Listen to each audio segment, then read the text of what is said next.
And kicking off the front page of The Guardian now. So, Gavin Williamson is gone. Carey. OK, so the headline, you just read it out, but unethical, immoral Williamson quits over claims he bullied staff. Now, Williamson was the Minister of State until he quit, and originally Chief Whip, which I've talked about before on this programme, is just how often it turns out that someone whose job it is to bully people turns out to be a bully. Rather odd, isn't it?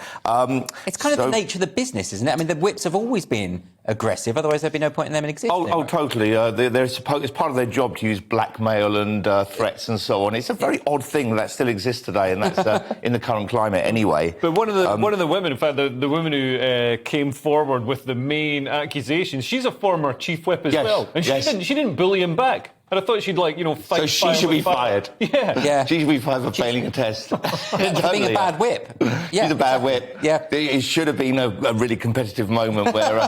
but he was angry with her, apparently expletive-laden text because he didn't get invited to the Queen's funeral, which I've never been angry at not being invited to a funeral. But he also apparently sent messages to a civil servant telling her to slit her throat and jump out of a window, which is literally overkill, because just one of those would have done.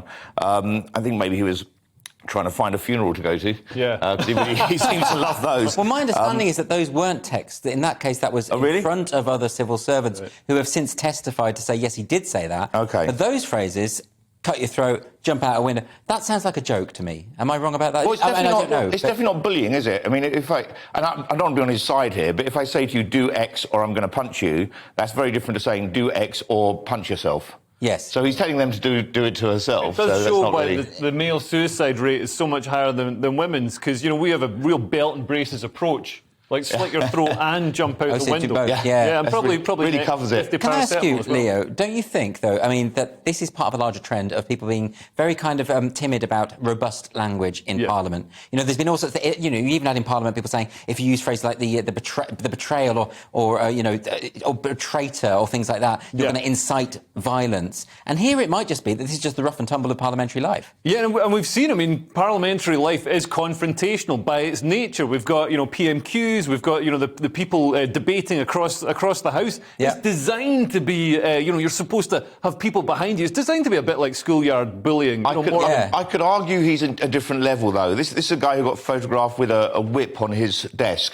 An actual whip. An actual whip on his desk, which I suppose it was supposed to show that he is the chief whip, but you put the whip under the desk during a photo session, don't you? Everyone knows that. But he also... It depends what sort of photo session. Well, I don't know which ones you do, but he had a tarantula in his... She keeps on his desk in a glass box as well, like some kind of weird Bond... Yeah, like a Bond villain stroking his tarantula whilst looking down at some member like Indiana Jones to me, with whips and tarantulas. I mean, but surely, Leo, I mean, look...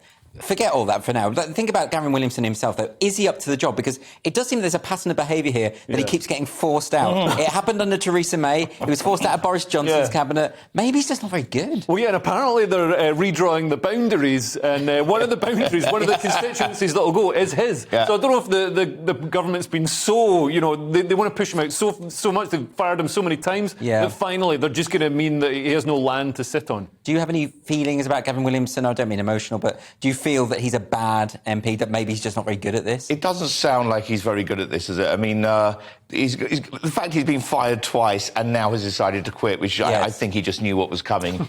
Is that what it is? Because he says it's distracting from the important business of governance, right? Yeah, he would say that, wouldn't he? So it's not to do with the investigation or anything like that. No, of course not. He wants to clear his name of any wrongdoing. But I think once you've told someone to slit their throat, that's kind of hard to undo, isn't it? I think that's going beyond the remit, Yeah, a little bit. Is he still an MP, though? Is he still an MP? It's a good question. Because we could get a by-election if... Well, if they're redrawing the boundary lines of his constituency, it doesn't look like he will be re-elected anyway. Right, yeah. So it's all over for Gavin Williamson. What happened to the tarantula? We should have looked into the tarantula. That's what we're worried about.